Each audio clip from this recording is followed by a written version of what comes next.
Assalomu alaykum.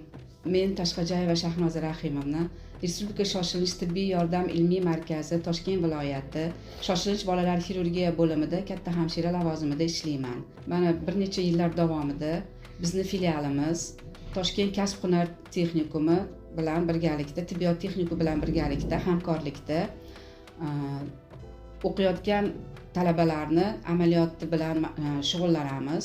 Bizni filialimizda ularning umumiy amaliyotlari va diplom oldi amaliyotlari o'tkaziladi. Bizni filialimizda bu talabalar uchun juda ham yaxshi shart-sharoitlar yaratilgan. Ya'ni bu talabalarni biz qabul qilib olganimizdan so'ng filialni barcha bo'lim faoliyatlari bilan, ularning tartiblari, ichki tartiblari bilan tanishtirib o'tamiz va ularni bo'limlarga taqsimlab chiqamiz. Aytib o'tamizki, hozirgi yoshlar juda ham bilimga chanqoq. Bu hamshiralarimiz kelajakda xalqimizga sog'lig'i yo'lida xizmat qiladigan yaxshi tibbiyot xodimi bo'lib yetishishda o'z hissamizni qo'shib bormoqdamiz.